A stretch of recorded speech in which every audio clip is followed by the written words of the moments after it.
মতো রাখবেন। তো এটা যেমন একটা বিদেশি নাগরিককে আমাদের প্রতিরক্ষা মন্ত্রণালয়ের গুরুত্বপূর্ণ ব্যক্তি হিসেবে নিয়োগ দেওয়া আমাদের জাতীয় স্বার্থের জন্য কি স্বাভাবিক? এটা কি প্রত্যাশিত? আমরা কেমনটা চাইব? ওনাকে জাতীয় নিরাপত্তা উপদেষ্টা, ভারতে যেটা মিস্টার অজিত দোভাল, খুব পাওয়ারফুল। অজিত দোভালকে দেখে আপনি বুঝবেন এটা কত বড় একটা পদ। সেই পদে আমাদের জাতীয় নিরাপত্তা উপদেষ্টা দায়িত্ব পালন করছেন একজন আমেরিকান নাগরিক। এটা কিভাবে সম্ভব এবং এটা কেন সম্ভব? উনি আমাদের নিরাপত্তা নিয়ে কতটুকু সচেতন থাকতে পারবেন? উনি তো আমেরিকান নাগরিক। আবার আমেরিকার একজন নাগরিকের কাছে আমাদের প্রতিরক্ষা ব্যবস্থা, প্রতিরক্ষার বিভিন্ন গোপন, প্রতিরক্ষা মন্ত্রণালয়টা এমন একটা মন্ত্রণালয় যে এই মন্ত্রণালয়ের যে ব্যয়, মানে মিলিটারি বলেন, আপনি আর্মি বলেন, নৌবাহিনী, বিমান বাহিনী, এখানে কি ব্যয় করে সেটা নিয়ে জাতীয় সংসদে পর্যন্ত প্রশ্ন করা হয় না। জাতীয় সংসদের পর্যন্ত কিন্তু আলোচনা করা হয় না, কারণ এটা এতটাই ক্লাসিফাইড ডকুমেন্ট।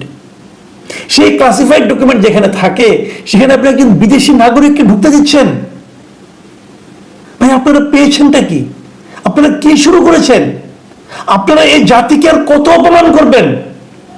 আপনাদের সংবিধান সংস্কার করতে হবে, বিদেশি নাগরিক আলী রিয়াজকে নিয়ে আসছেন। গণমাধ্যম সংস্কার করতে হবে, ইংল্যান্ডের নাগরিক কামাল আহমেদকে নিয়ে আসছেন। এবং আমি জানি না, আমাকে একজন দায়িত্ব নিয়ে বলেছেন যে আমাদের নির্বাচন ব্যবস্থার সংস্কারের জন্য যে ভদ্রলোকের দায়িত্ব পেয়েছেন বদিউল আলম মজুমদার, উনিও নাকি বিদেশি নাগরিক। আমি এটা শিওর না, কিন্তু আমি শুনেছি, খুব গুরুত্বপূর্ণ জায়গা থেকে শুনেছি। কি হচ্ছে এগুলো? আবার এর মধ্যে একজন দেখলাম বিশেষ পরামর্শক নিয়োগ করা হয়েছে, পলিটিক্যাল পার্টিগুলোর সঙ্গে আলোচনা করবেন, সেই মুনির হায়দার সাহেব, উনিও আমেরিকান নাগরিক। হচ্ছেটা কি? ওনার উপদেষ্টা মন্ডলীতে এখানেও আমেরিকান নাগরিক আছে। আমি আর এত ডিটেলে যেতে চাই না। প্রধান উপদেষ্টাও দ্বৈত নাগরিক কিনা জানি না, বলতে পারবো না।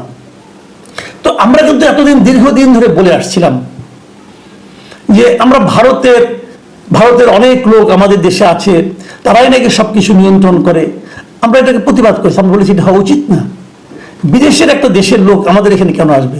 অথবা বিদেশের স্বার্থ যারা সংরক্ষণ করে তারা আমাদের দেশের গুরুত্বপূর্ণ দায়িত্বে কেন থাকবে? বলেছি। তো এখন আমি কি বলবো? আমাদের জাতীয় নিরাপত্তা উপদেষ্টা আমেরিকান নাগরিক। ভাই, এই ভদ্রলোককে নিয়ে প্রথম আমি শুনেছি, আমাদের একজন প্রখ্যাত সাংবাদিক আছেন মিস্টার আরশাদ মাহমুদ,